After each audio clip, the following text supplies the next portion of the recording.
নমস্কাৰ। আজি আমাৰ অসম বাতৰি কাকতত থকা মুখ্য বাতৰিসমূহ হ'ল এনেধৰণৰ। অসমত আৰু 2জন কৰোনা পজিটিভ, আক্ৰান্তৰ সংখ্যা 37 জনলৈ বৃদ্ধি, বৰ্তমান চিকিৎসাধীন 9 জন। ৰাজ্যৰ বিশিষ্ট অৰ্থনীতিবিদৰ লগত মুখ্যমন্ত্ৰী সোণোৱালৰ বৈঠক। মই এতিয়াও চিফ হৈয়ে আছোঁ। ৰাজ্যপালৰ শাসনৰ পাছত হাগ্ৰামা মহিলাৰ এই প্ৰতিক্ৰিয়া। কৰ্মসংস্থাপন হেৰুৱাই অভয়াপুৰীত এজনৰ আত্মহনন। অসমীয়া জাতি সন্দৰ্ভত বিজেপি নেতাৰ অশালীন মন্তব্য। দেশত 35 দিনৰ মূৰতো চিনাক্ত হৈছে উপসৰ্গবিহীন কৰোনা আক্ৰান্ত। অচিন ৰোগত হাজাৰ হাজাৰ গাহৰিৰ মৃত্যু। পুঁজি নোহোৱা হ'ল ক্ষুদ্ৰ ব্যৱসায়ী। মহাৰাষ্ট্ৰৰ পাছত উত্তৰ প্ৰদেশত 2জন হিন্দু সাধক হত্যা। ডাঙৰ বেপাৰীক 68,000 কোটি টকাৰ ঋণ মাফ কৰিলে মোদী চৰকাৰে। দেশত আক্ৰান্ত 30,000। মন্ত্ৰী বিধায়ক বিজেপি নেতাৰ বিৰুদ্ধে লকডাউন উলংঘা কৰি তিনিচুকীয়াত সভা অনুষ্ঠিত কৰাৰ গুৰুতৰ অভিযোগ। ধেমাজিত পথ দুৰ্ঘটনাত 2 যুৱকৰ মৃত্যু। পঞ্জীয়নকৃত লোকৰ 35% পৰিবহণ নিগমৰ আসন বুকিং কৰিও ভ্ৰমণ কৰা নাই। ৰহা দক্ষিণ পশ্চিম নগাঁও আঞ্চলিক ছাত্ৰ সন্থাৰ সভাপতি উন্নয়নজ্যোতি বৰকাকতিৰ অকাল বিয়োগ। 1 জুনৰ পৰা পুনৰ বিশ্ববিদ্যালয় শৈক্ষিক কাৰ্যকলাপ আৰম্ভ কৰাৰ পৰিকল্পনা। হিতাধিকাৰীৰ তালিকাত আঞ্চলিক পঞ্চায়তৰ সভানেত্ৰী, প্ৰথম শ্ৰেণীৰ ঠিকাদাৰৰ নাম। গ্ৰাহকৰ অভাৱত পথাৰত নষ্ট হ'বলৈ ধৰিছে শহ বিঘা কুঁহিয়াৰ খেতি। কুকুৰাঝাৰত অবাধে চলিছে পক্ষী নিধন, বন্যপ্ৰাণীক হত্যাৰ অভিযোগ। হিতাধিকাৰীক চাউল কমকৈ নিদিবলৈ সুলভ মূল্যৰ দোকানলৈ আহ্বান। আঞ্চলিক বন বিষয়া পংকজ কলিতাই হাজোৰ বিভিন্ন প্ৰান্তৰ 500 পৰিয়ালক বিলালে খাদ্য সামগ্ৰী। লকডাউনৰ ফলত গভীৰ সংকটত শুৱালকুছিত পাট মুগা শিল্প তথা শিপিনী। আমোলা বিষয়া ৰাজনীতিকে আৰক্ষীক ভয় ভাবুকি প্ৰদানেৰে অমান্য কৰিছে নীতি নিয়ম।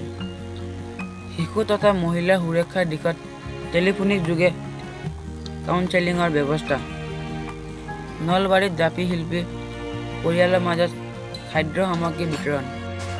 ৰাজ্য চৰকাৰক দক্ষিণ কামৰূপ শিল্পী সমাজৰ আহ্বান। যাত্ৰা পাৰ্টি শিল্পীকো সাহায্য প্ৰদান কৰক। উত্তৰ দুধনৈ সহস্ৰাধিক দুখীয়া পৰিয়ালৰ মাজত খাদ্য সামগ্ৰী বিতৰণ। আমেৰিকা, ভাৰত, স্পেইন, চীনত হাৰ্ট এটেকৰ সংখ্যা 30ৰ পৰা 70% হ্ৰাস। হাৰিয়ানাত 304 জন আক্ৰান্তৰ ভিতৰত 218 জন আৰোগ্য। অন্ধ্ৰপ্ৰদেশত আক্ৰান্তৰ সংখ্যা 1,259লৈ বৃদ্ধি। আমেৰিকাত আক্ৰান্তৰ সংখ্যা 10 লাখলৈ বৃদ্ধি। কলকাতাত দুদিনত 2গৰাকী চিকিৎসকৰ প্ৰাণ ল'লে কৰোনা ভাইৰাছে।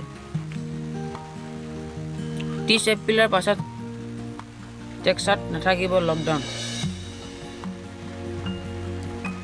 কুকুৰাঝাৰত নায়াক গাঁৱত মাস্ক তৈয়াৰে কৰ্মসংস্কৃতিৰ নিদৰ্শন দাঙি ধৰিছে গাৰো যুৱতীয়ে। BSFৰ সহযোগত পলাশবাৰী আৰু পশ্চিম গুৱাহাটীত খাদ্য সামগ্ৰীৰ বিতৰণ। টিহুৰ ৰন্ধন গেছ চিলিণ্ডাৰৰ ক'লা বজাৰত বিক্ৰীৰ অভিযোগ আছুৰ। কামৰূপৰ নিজ গণমুত চৰকাৰী নিৰ্দেশনা উলংঘা কৰি মাছ শাক-পাচলি বিক্ৰী। শিক্ষাবিদ লাহিৰাম কাকতিৰ মৃত্যু। কৰোনা ভাইৰাছ মহামাৰী নিয়ন্ত্ৰণলৈ নাহিলে বাতিল হ'ব অহা বছৰৰ অলিম্পিক।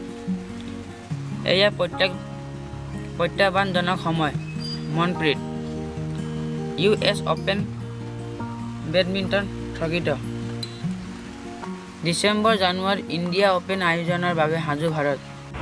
খেলুৱৈক সহায়ৰ বাবে $5 লাখ পুঁজি মুকলি বিশ্ব এথলেটিক্সৰ। 8 জুনত আৰম্ভ হ'ব পাৰে প্ৰিমিয়াৰ লীগ।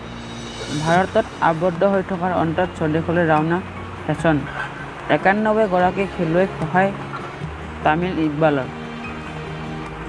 অসম চাহ কোম্পানীৰ স্বত্বাধিকাৰী BR শেঠৰ বিৰুদ্ধে বিত্তীয় কেলেংকাৰীৰ অভিযোগ। প্ৰধানমন্ত্ৰী মোদীক ভুৰি ডুবি প্ৰশংসা প্ৰাক্তন মুখ্যমন্ত্ৰী প্ৰফুল্ল কুমাৰ মহন্তৰ। প্ৰধানমন্ত্ৰীয়ে হোৱা ভিডিঅ' কনফাৰেন্সত কোনে কি কৰে বুজি নাপালে মিজোৰামৰ মুখ্যমন্ত্ৰীয়ে। বি.টি.এ.ডি ৰাজ্যপালৰ শাসনৰ সিদ্ধান্তক সাংসদ নৱ শৰণে আদৰণি। পাভৈ ছাত্ৰ সন্থাৰ সভাপতি অভিজিৎ শইকীয়াক শ্ৰদ্ধাঞ্জলি। সাংসদ অজিত কুমাৰ ভূঞাৰ তীব্ৰ প্ৰতিক্ৰিয়া। আজিৰ মুখ্য বাতৰি ইমানেই। ধন্যবাদ।